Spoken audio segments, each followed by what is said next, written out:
Вы смотрите спецвыпуск, посвященный лесопожарной обстановке. В студии Валерия Наумова. Здравствуйте. Накануне вечером глава Якутии Айсен Николаев встретился в Бяскюэле с жителями сгоревших домов. Побывал в расположении инженерного сводного отряда и провел в селе оперативное совещание. Поручил правительству республики в кратчайшие сроки рассчитать весь ущерб и построить пострадавшим новые дома. По оперативным данным, в селе Бяскюэле от огня удалось отстоять 225 домов. Мы сделаем все, чтобы как можно быстрее обеспечить пострадавших жильем. Все дома будут построены за счет республиканского бюджета, подчеркнул глава республики. Я обещал людям, что республика обязательно поможет, и жилье мы людям обязательно полностью все восстановим до начала отопительного сезона. Здесь я уже дал поручение и правительству, конкретно министру строительства, чтобы уже с понедельника здесь комиссия по определению ущерба, по определению домов, которые сгорели, типов домов была здесь, отработала, с людьми проработали, и в ближайшее время здесь как раз при помощи, в том числе и военных, которые здесь у нас расположены, мы все-таки здесь смогли уже начать строительство домов и до наступления холодов уже закончить. Также людям мы обещали помощь по линии сельского хозяйства, то есть это и корма для скота, потому что у многих сгорело заготовленное сено, которое у них уже было рядом с домами припасено. Отдельное поручение я дал по детям. Мы обязательно поможем детям из семей, которые пострадали от пожара. Обязательно их направим на отдых в ближайшее время. Соответствующее поручение у нас зампред правительства Балабкина получил. Наш выпуск продолжит брифинг оперштаба по лесным пожарам. Узнаем о текущей обстановке в республике. Предлагаем послушать. Дмитрий Дмитриевич, доброе утро. Расскажите, пожалуйста, о пожароопасной обстановке в нашей республике. Доброе утро. Сегодня на территории республики действует 155 пожаров. Площадь пройдена более 3 миллионов га. Тушатся из этих пожаров 71. За сутки локализовано 9, ликвидировано 11 пожаров. Вновь обнаружено 7 пожаров.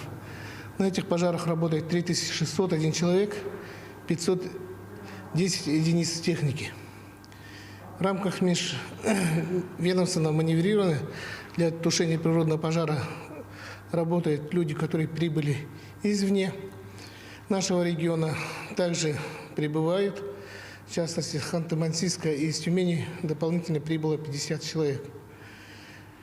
Также работала авиатехника, вертолеты, самолеты. Б-200 самолеты применялись на пожаре 57 в Мирнинском районе. Вертолеты МЧС, Министерства обороны и гражданской авиации применялись на разных территориях нашей республики по переброске людей и по сливу воды на тех или иных пожарах. На особом контроле оперативного штаба находятся лесные пожары, которые угрожают населенным пунктам. Такие населенные пункты, как Бяскюэль горного района, также Кюрелях горного района, Магарас горного района, Кептин горного района. Также Кальвица Кобяйского района, Ситта Кобяйского района, Сангар Кобяйского района. Это Кюль Татинского района, Ударник Тампонском, Хомустах, Далар, Дюрлюкю в Верхневилюйском районе. Также находится село Каракай Верхневилюйского района. Находится тяжелая ситуация и угрожающая в село Салбанца в Намском районе. Ситуация также непростой остается по Кылае у Салданского района. Сегодня штаб продолжает работу. Силы и средства наращиваются. На наиболее опасных участках будут работать вертолеты с водосливным устройством по заявке оперативного штаба. Доклад закончен. Благодарим вас за предоставленную информацию. Это был брифинг оперативного штаба по лесным пожарам, а мы идем далее. Между тем, заместитель председателя правительства Ольга Балабкина сейчас также работает в Горном Улусе. Только что она дала интервью нашему телеканалу. Главой Республики Саха-Якутия Айсеном Сергеевичем Николаевым вчера нам было поручено правительству встретиться с жителями тех Бескёля, которые эвакуированы в связи с событиями, которые произошли в населенном пункте. Все они, эвакуированы, естественно, в Бердигистях в город Якутск. Кто-то из эвакуированных находится сейчас у родственников, часть из них размещена на эвакопунктах села Бердигистях. У нас в селе Бердигистях организовано силами администрации Горного Улуса на муниципальных объектах 3 эвакопункта. Вчера я встретилась с людьми, в основном это женщины и старшие дети. Достаточно много здесь и пожилых, и маленьких детей. Поэтому сегодня мы окончательно соберем все списки, за ночь списки тех, кто, соответственно, и нуждается в помощи, и вообще списки всех, кто у нас выехал из села Бескёль, и всех, кто там находился в данный момент. Сегодня, будут до 12 часов определены и готовим предложения по мерам по социальной помощи. Глава Якутии вчера дал поручение определиться по тому, чтобы дети были направлены в лагеря, которые у нас есть, в том числе лагеря за пределами Российской Федерации, вернее, за пределами Республики Саха-Якутия. И, конечно же, наши пансионаты готовы, в том числе реабилитационный пансионат на Рихарда Зорге, для приема пожилых граждан. Ну и сегодня уже Министерство труда здесь проведет соответствующие разговоры с людьми, получит заявление и, соответственно, будем проводить эту работу для оказания социальной помощи. Кроме того, здесь на территории работают психологи. Работа очень тонкая, достаточно сложно. Но наши профессионалы справятся, и я думаю, всем вместе мы должны быть в таких ситуациях всегда. Ситуация в горном районе в последние дни усугубилась ввиду шквального ветра, достигавшего более 20 метров в секунду. Благодаря мужеству пожарных отделений, службы МЧС, воинским формированиям сводной инженерной роты и местному населению удалось отстоять поселок.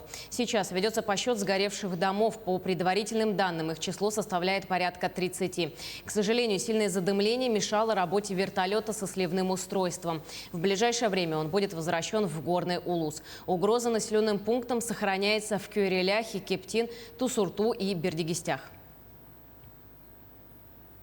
Также в село Бяскуэль Горного Улуса прибыли работники медицины катастроф для выстраивания медицинского контура села, а также предоставлены раскладушки, спальные принадлежности, матрасы, продукты питания, питьевая вода.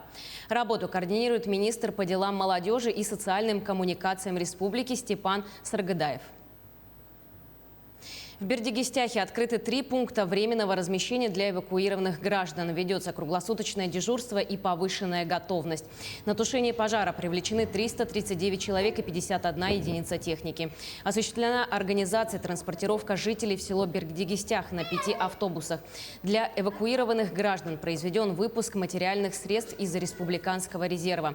На сегодняшний день на особом контроле руководства республики лесные пожары находятся вблизи села Клаи, Усть-Алданского района, села Ударник Тампонского района, села Кырыкы и Хомустах Верхневилюйского района, село Сите и Новая Кальвица, а также нефтебазы аэропорта села Сангар Кабяйского района. Правление Фонда социальной защиты обучающихся в СВФУ приняло решение о сборе заявлений на оказание материальной помощи студентам.